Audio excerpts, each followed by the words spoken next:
రోజుకి ఎంత వస్తుంది? ఏదో వస్తుందిలే తమ్మి, అయినా నా గురించి నీకెందుకు, ఇందా టీ తాగు.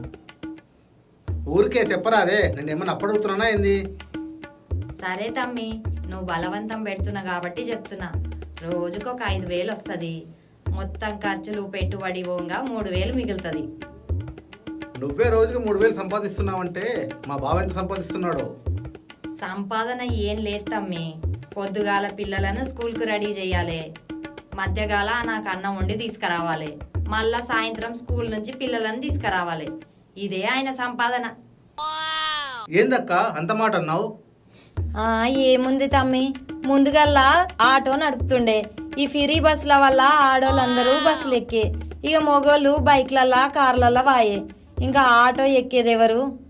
నిజమే అక్క. మనసు గతి ఇంతే, మనిషి బ్రతుకింతే, మనసున్న మనిషికి సుఖము లేదంతే. ఏంట్రా సాడ్ సాంగ్తో ఎంట్రీ ఇచ్చావు? తినలేదు, ఆకలేస్తుంది, లోపల పేగులు కోపంతో రగిలిపోతున్నాయి, వాటిని కూల్ చేయడానికి సాంగ్ పాడుతున్నా. ఇలా పాటలు పాడుకోకపోతే తినొచ్చు కదా. మా ఆవిడ ఈరోజు కూర వండలేదు. ఏ చెల్లం మలిగిందా ఏంటి? లేదురా, వెళ్ళింది. అందుకేరా నిన్ను కోపం తగ్గించుకోమన్నా, నువ్వు వినవు. ఓ ఆగు ఆగు, ఎక్కువగా ఆలోచించి బుర్ర పాడు చేసుకోకు. తను మార్కెట్కి వెళ్ళింది. దానికి ఎందుకు అంత టెన్షన్, ఎలక్కాయ మొహం వేసుకొని? అది కాదురా బాబు, మార్నింగ్ వెళ్ళింది, ఇంకా రాలేదు. అవునా? ఇంతకీ ఏ మార్కెట్కి వెళ్ళిందిరా?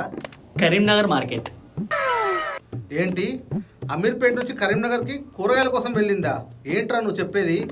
అవునరా, ఈ మధ్య లేడీస్కి బస్ ఛార్జ్ ఫ్రీ కదా, అందుకే ఆధార్ కార్డు తీసుకొని బస్సు ఎక్కి వెళ్ళింది.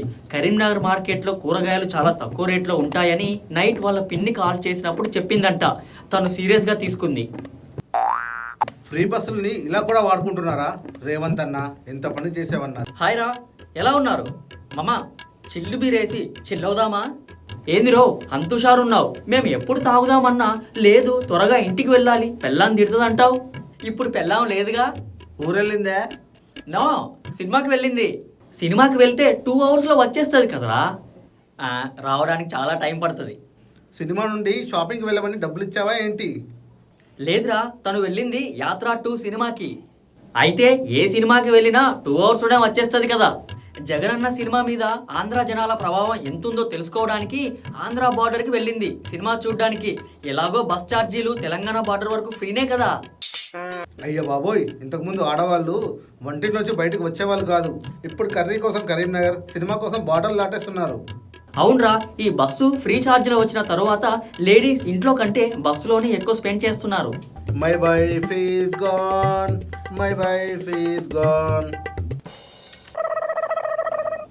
ఆహా, వీడి కాపురంలో కూడా బస్సు వచ్చినట్టుంది.